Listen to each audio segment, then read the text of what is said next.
I'm in the London car. Vroom, vroom. Get out the car. Ow. Immortal Engines, yeah. So, the movie nobody expected anything from and still managed to deliver less. Content-wise, it's a fucking mess because I believe it tries combining multiple books from the series into one. Either that or just tries to condense a book. Nothing's explained properly. Everything's boring as hell. You don't care about the characters. You're not convinced about any of their actions or motivations. And Hugo Weaving is a comically bad villain. He arguably might be the only good thing about it, but I don't know. All I know is that for a movie that promises big truck cities, just to get rid of them in the second half to focus on flying, like planes shit, I don't know. I call that a betrayal. Personally, I wish it was better. Fuck this movie. Let's forget it ever existed. Baby, lay on back and relax. Well, I just threw up a little. Now, I'm not sure if it's because I'm sick or because of the fact that I'm talking about Ready Player One now. Now, I know people were fans of the book for some reason, even though it's really, like, fucking cringy, but I don't like using that word lightly, but essentially, the book is fucking cringy. It's written by a nerd. It's for nerds. You're a fucking nerd if you like it. I'm sorry. I'm just honest to God. The movie itself, though, changes some things for the better. So if I had to choose between the two, I'd personally choose the movie. But that's not saying much because it's still Ready Player One, which is such a fucking insult to just normal people. I don't know. Because it just so abusive with the references being thrown at you every fucking second. It's like, oh, I can list this ship. It's from Firefly. I can list the DeLorean. That's the bike from Acura. Like, congrats, fucking assholes. You're literally... This movie is the equivalent of the people in film school that, like, try to flex their knowledge of the most pointless shit. Like, when we were playing trivia in class one day, on the first day, one of the kids got every answer right. It's like, what's the name of the boat in Jaws? I know the answer. Like, shut the fuck up, you fucking losers. Like, oh my god, in this movie, like I said, it's just the equivalent of that. Just obnoxious, annoying, ooh, I know what that is. And I almost walked out of this movie twice. I remember the first time being when he says to the bad guy, it takes a fanboy to know a hater. And, you know, I'm pretty suicidal as it is, so hearing that line just kind of almost pushed me over the edge, because I don't want to live in a world where people enjoy a movie where that line exists in it, but hey, to each their own opinion, right? And my opinion is, I fucking hate this movie, and the visuals just are, like, so obnoxious and overwhelming. Way too much is going on. Like, I feel like only about 25% of the movie was actually directed by Steven Spielberg, and the rest was done by CGI teams in, like, Asian countries. I don't know. But I don't want to talk about it more.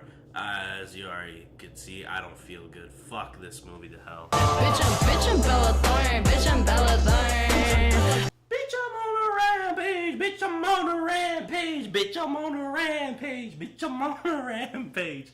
You know, the song Rampage is good. The song in the credits of the movie Rampage is good. But the movie's really bad. So, when I walked in to see it, I thought I genuinely walked into the wrong movie, because it starts off as, like, in space, like a horror kind of movie, where it's like, oh, the whatever they went to space to capture escaped, so now you gotta get out the ship and make sure to send the samples we got. So it's just this lady we're following around in a spaceship, sending the samples out before she ultimately dies, or something like that. I don't remember exactly what happens, but that's basically the idea. So you're like, what the fuck? Is this Rampage? My Dwayne Johnson fucking guerrilla action movie? And it doesn't even end there. It's so confused as to what it wants to be, because then after that, it becomes a really boring, normal movie of, like, Dwayne Johnson trying to be charismatic, but his act is so fucking old and annoying now, I can't stand him. And I feel like as each movie of his comes out, more and more people start to agree with my sentiment. Then the movie becomes that, And then it becomes like big monsters appearing out of nowhere because of the samples coming down to Earth. It's interesting how many different things this movie tries, but because of that, it has no consistent tone and overall just spectacularly fails. And the big climax takes place in Chicago because apparently the Willis Tower, I know it's Sears, but it's called Willis, so I have to get used to calling it Willis so people know what I'm talking about. Yeah. So the highest tower here is Willis. So the company's giving off a signal to attract all the monsters to the Willis Tower. And the whole fucking thing is done in CGI. So on Whacker, they digitally added Dave and Buster's to be broken as product placement because there's no fucking Dave and Buster's in the city from what I recall. And then there's a part where if you know the area, you can tell that the monsters destroy the DePaul Loop campus, which is pretty cool. That's why it gets a little bit of credit for me. One, because of its ambition. Two, because of it trying to be something. And three is, it's not the worst thing ever. It's pretty bad, but like, as you've seen with my list previously, there's much worse. So, can I forget this movie exists? Yeah. Fuck this movie. Jack the Ripper back in business, Tyler, create nothing. I see why you called yourself a bitch. Gringo is a movie that for some reason was playing at my old theater. Nobody fucking saw this movie. And so since it's an Amazon original, I waited till it came out on Prime. And yeah, I'm glad I didn't sit in a fucking movie theater to watch this shit, because it is so fucking boring. Like, I imagine this is a script that was written like 10 years ago and somebody pulled down and said, yeah, sure, let's make a movie about this. And it's so bad, I don't even know how to talk about it. Honestly, I don't even think I'm going to talk about it. Why waste your time? Why waste my time? Just, if you see this on Prime, don't watch it. You know, they have, as fantastic as Prime movies have been this year, there's also been some duds, as we've seen. So, this is one just skip.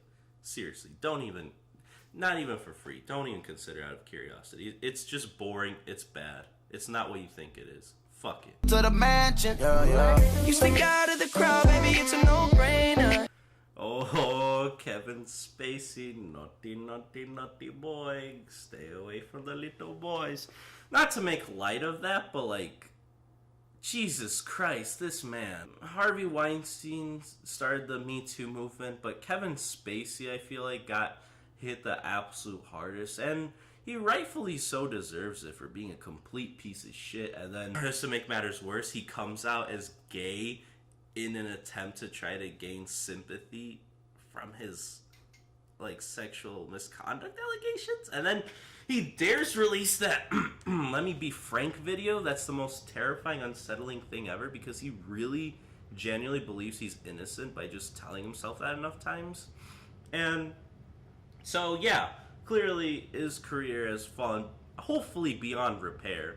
So this is the very last project I believe he did before the downfall, because, I mean, you could say all the money in the world was, but he got immediately replaced by Christopher Plummer, who, funny enough, got an Academy Award nomination for his quick performance there. So, yikes, fuck you, Kevin Spacey, you literally have no value. And this movie, Billionaire Boys Club, clearly shows that, because this movie is, like, even in the poster for it, it tries to be The Wolf of Wall Street, and I feel like a lot of movies are trying to be The Wolf of Wall Street by just telling these extravagant, like, bigger than life stories that are actually true. And this story probably was interesting, but I feel like I wish it just had more of its own identity and had a different cast, different script, different director. Just good idea, executed terribly. It's very safe, I'd say. So, like, I could see somebody watch this and be like, whatever, I saw it exists, I am gonna forget about it. So that's all I have to say on the matter. I guess the story's kind of interesting, just wish it was told better.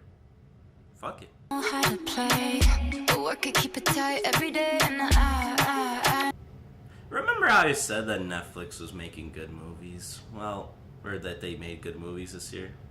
This falls under the category of their bad ones. Hold the Dark, from the director of some of my favorite movies of the past decade. Green Room, Blue Ruin. You know, great movies, but this one is... I don't know how to explain. It's just so fucking... What the fuck is this? It's like art housey, but really stupid art house. Like, I don't understand what it's trying to do. I don't know if it's just trying to be head ass for him to flex. Like, yeah, I make good movies. I can get away with anything. But this one's just really stupid. Characters make dumb decisions. I don't even remember the story or understand it.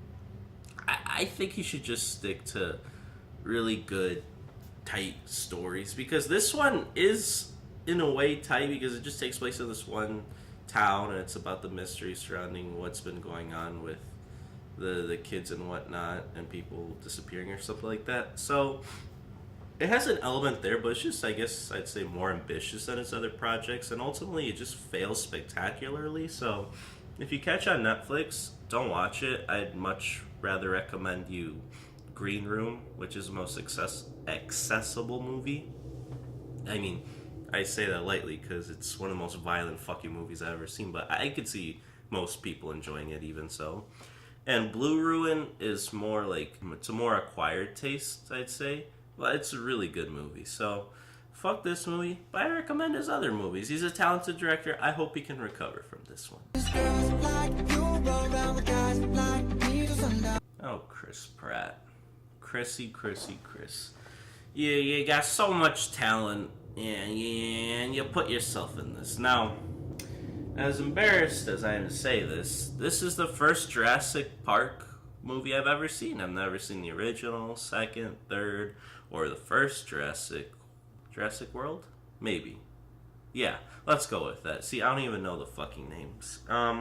Yeah, so this one I only saw because we had an employee screening for it, and I took my little sister to see it, because we knew it was going to be bad, but I didn't expect it to be this bad, because the trailers lead you to think, oh, this is just about them getting betrayed. The evil scientist people don't want to save the island, but rather take the dinosaurs.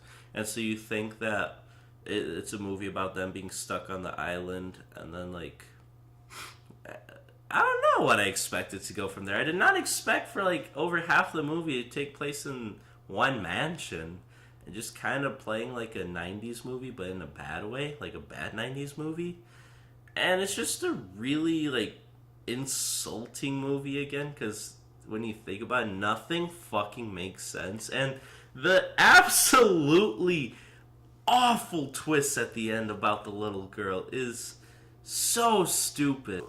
It's all done just to justify the one thing she does, which kind of sets up the next movie in the series.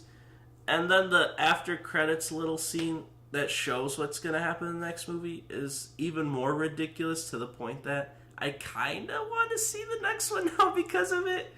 Because, like, how are they going to do it? Are they finally living up to the name Jurassic World? I don't know.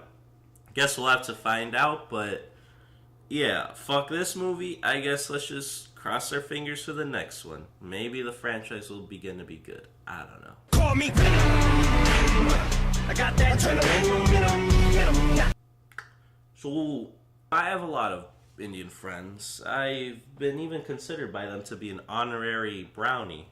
So, I guess you could say I've Jake Sullied my way into the Indian community. So, I guess the final form of me fully embracing it is watching a Bollywood movie. And Padmavat, not the move, y'all! I was just scrolling through Amazon, and my roommate happened to be sitting next to me, and I see the movie. I'm like, oh, is this one of those Bollywood movies? He's like, yeah, it was really bad. I'm like, okay, bet. He's like, it's 3 hours long, dude. I'm like, oh, bet. So I just pressed play, and it's so fucking boring. Because an outsider's look into Bollywood, you assume it's just, oh, it's a lot of singing and dancing. But in a fucking 2 hour and 45-minute movie only having 3 songs, it's like, what the fuck, man? And they come out of nowhere, and only 2 of them are bangers, and it's like those 2 come unexpectedly from the most unexpected person. Like, I don't know, it's boring. So if you're scrolling through Amazon and you see yourself like wanting to watch a Bollywood movie for some reason, please skip this one. I really hated Padmavat. It's a bad time. Fuck that movie. Fuck Bollywood movies, I guess. Now I have trust issues. I don't think I ever want to see another one again. So, fuck this movie.